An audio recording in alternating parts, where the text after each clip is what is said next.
What's up, folks? It's your favorite lobster trucker, RG with RGV TV. And listen, I did a review a little while ago about a firearm, and I really just wanted to delete that video. It didn't come out very good, and yeah, it was done on my cell phone. So this is going to be the review of the Bersa TPR9 Revisited. All right, so let's get into it. So I think in the last video I talked a little bit about Bersa. So Bersa, basically, the founders of Bersa, I don't know if it was both of them or just one of them, but I know at the very least, one of them had worked for Beretta at one point or another back in the 50s or 40s, and they immigrated from Italy to Argentina, where they formed Bersa. So Bersa has actually been around for quite some time, 70 years or so, since the 50s. So 70 or close to 70 years. So it's not like it's a new gun company. They've been around for quite a while. So and given the fact that it was a designer for Beretta, that gives them a little bit of street cred too, right? I mean, come on. When you're a designer for a 500-year-old company, kind of have to get some type of street cred, I think, right? All right, so Bersa is primarily known for their Thunder 380s, which we are going to do a review of. But today we're going to do the TPR9. We're going to revisit that and do another review. And then I'm probably going to delete the old one because I really didn't like it. So without further ado,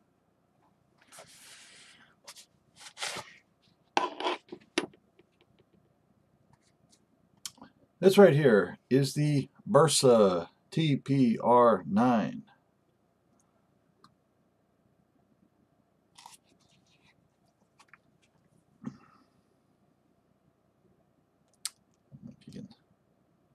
Gonna see that? There we go.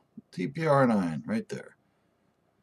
Bersa, Argentina. I'm not really sure who imports them right now. They've changed hands a couple of times with who imports them.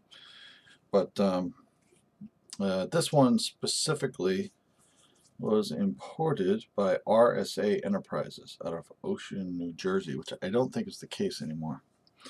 But anyway, let's clear this. This is hot. She's hot. Let's cool her down.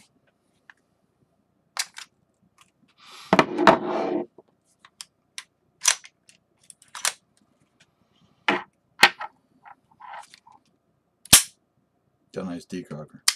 All right. So, well, this does have a rail. So I believe it's it's three slot rail. So not bad. So this is the two-tone model. This is the full-size model, first of all.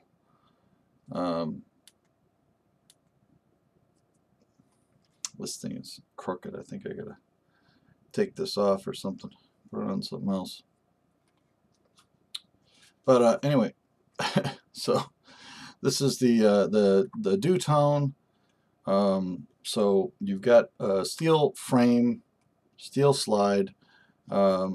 These grips are just wraparound grips. These are polymer grips.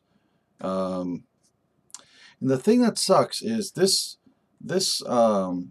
pistol isn't very popular, believe it or not. The TPR9cc concealed carry is the one that's the most popular, and it's the one that they pretty much have the most aftermarket stuff for. But this the full-size model, okay, that was what was issued to the military and law enforcement in Argentina. And so they have this model, although it's very, very hard to find for civilians. They did have it in a 40 and a 45. I have yet to find a 45. I think I did find one in 40, but it was a concealed carry. It wasn't the full size. But yeah, not much in the way of aftermarket stuff. Like basically, as far as this goes, this grip, which is kind of a cheesy, it's kind of a slippery plastic grip. I mean, yes, it does have some V-type serrations in the back.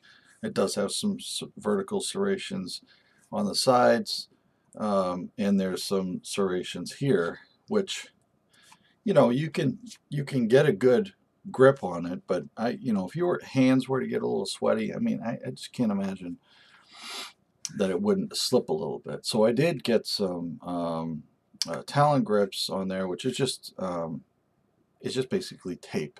You just kind of tape it on, and it's kind of sandpapery, I guess, and you get a better grip. It's also like a sand color, so it'll kind of add to the dew tone. Yes, having a little bit of sort of that earthy, flat earth color or whatever with the black and the dew tone. It might look good. Who knows? One thing I did too is I put in some. I didn't buy night sights. I kept the 3-dot sights on here, and I just got some glow-in-the-dark paint that's specifically for gun sights, and I just painted those sights. Whatever. This is a great gun for anybody on a budget. It is a budget gun, but it's not an entry-level gun in my opinion. I mean, it is entry-level, but like, you don't have to be entry-level. You could be a very experienced shooter and have fun with this and like this and rely on this. This could save your life. It has the weight of a full-size gun, not gonna lie. It's pretty hefty, but for bigger people like myself, something like this is pretty good. Now I believe I've kind of forgotten which one. I know that one, I don't know if it's the front or the rear, but I know one takes SIG sights, the other one takes Glock sights. I want to say that the rear is like Glock sights and then the front is SIG sights. I'm pretty sure, but don't quote me on that. Do your own research. Now, if you're wondering what TPR stands for, it stands for Thunder Pro Redesign. And they called it a redesign because when the military had this, initially, when it was just the Thunder Pro, they had some complaints. And so they redesigned it. And they just added that to their name because they're weird. So the thing that I like about this is all the lines on this are pretty nice and streamlined. There's nothing weird. I don't know. It just looks pretty. And the fact that it has this nice inoxidized finish here is nice. Skeletonized hammer. The sights are replaceable, so that's nice. It does have a loaded indicator on the side here. You do have a tiny little sight window, I guess. Not really a window per se, but you have these nice serrations here, so you can do a press check, okay? And then you have nice serrations here, so you can get a good grip while you're racking. Everything is very, very nice. The Decocker, actually, I'll do it from this side, works opposite from SIG and Beretta, and actually pushes up. And actually, when I was thinking about it, that's actually kind of a cool idea because, for my wife doesn't like to have one in the chamber at all. And she actually will keep the safety on and everything. Like, she's a wicked safety Nazi, and there's a lot of people like that. I don't bust on her too much about it, only a little bit. But the thing is, so if you didn't want to rely on the solely on the double action pull on this, okay, you could actually have one in the pipe ready to go, and then you pull up, and as you pull up to shoot, drop that, and boom, you know. So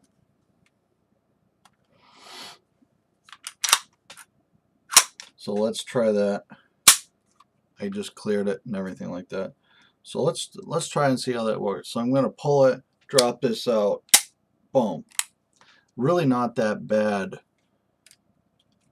So pull it, use this as like a gas pedal, bam, drop, aim, fire.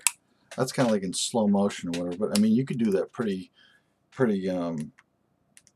ooh, just hit all the buttons on my flashlight. Go.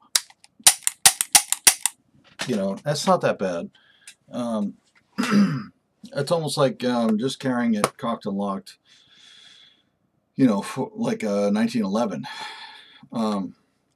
But carrying like that with the 92, that would just, it's just different. I mean, when pulling it up, you're flicking it up, which is just an unnatural way of doing things.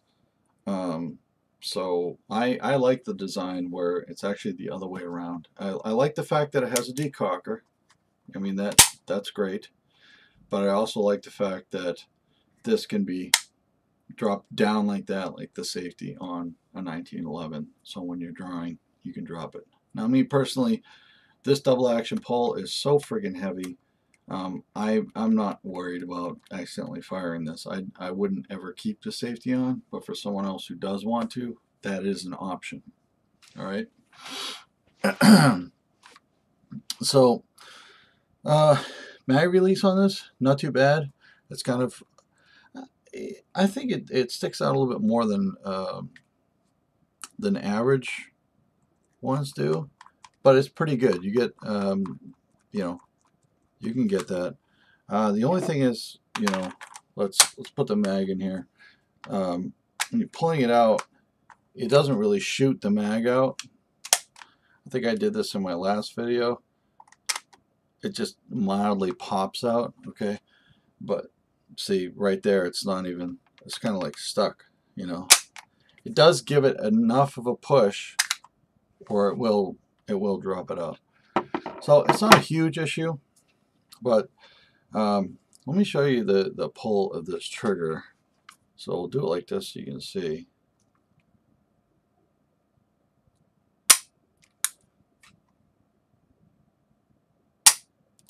So it's pretty long, pretty heavy, single action. It's definitely quite a bit of tension right here before you hit that wall. But then that's it. That's it. There's not, you get a little bit of slop right here, but then you bump, hit the wall, and bam. You know. And then the reset. Everybody loves the reset on these. So watch. No, I just let's try that again.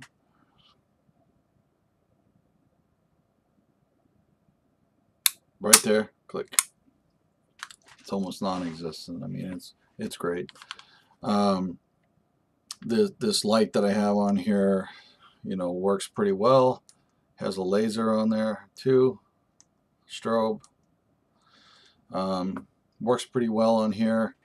I love the inoxidized finish here. I love these serrations here.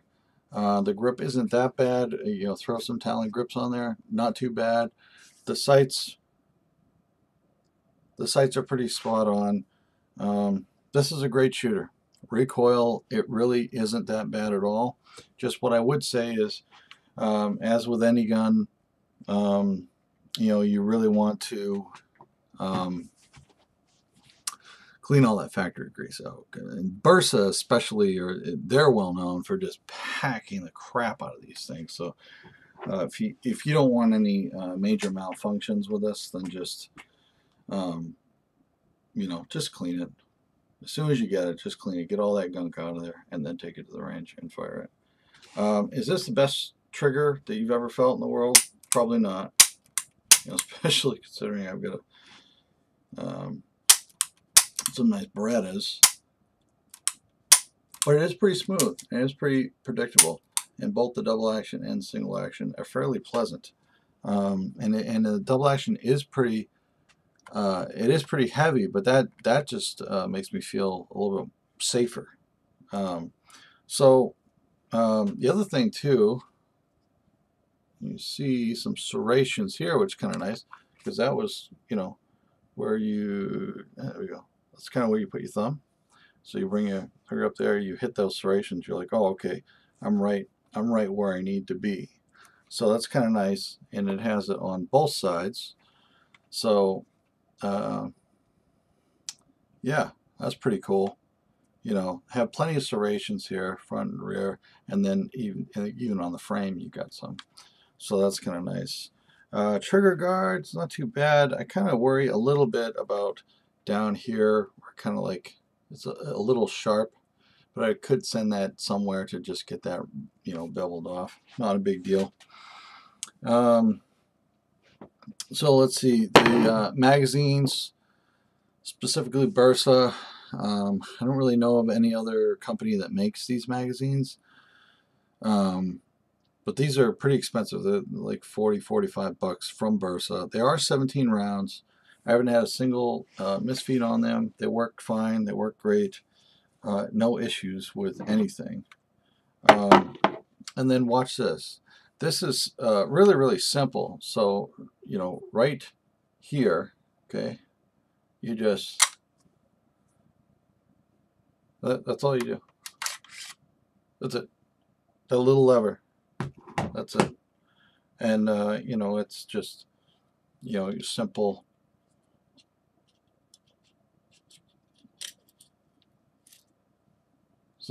metal spring, metal guide rod, which is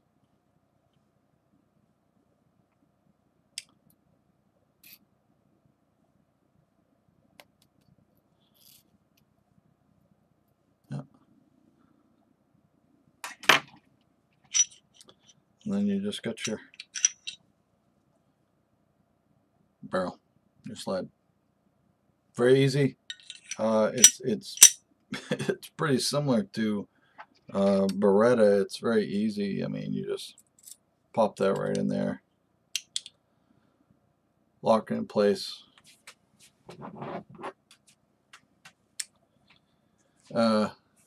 Here's a view.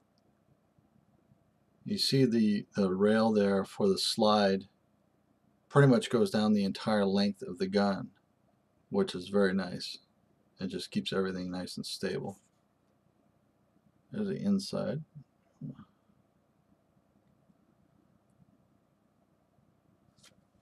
So very, very simple. Just line up the rails there. Okay. Now, what you're going to want to do, so I got to do it from this side, you're going to just match that notch up with this lever. Just going to push it back till it lines up. And then close it. And then just rack it. Make sure all the actions are good. And there you go. That was pretty quick, and I did that fairly slow. So with the light on here, almost anything's going to fit on this. I mean, this is kind of like universal. I've noticed that this pretty much fits in most of the holsters that my Centurion would fit into, and my 92 FS, with the exception of my Blackhawk lockable one. That one's specific to the 92 FS. So wouldn't fit this, but any kind of universal Kydex or anything like that, it's going to fit it no problem. Right now I'm using a Houston holster. This is great. This is actually a weapon light holster, but it's specifically for weapon lights that are compact, and this fits perfect. It's snug, which is nice.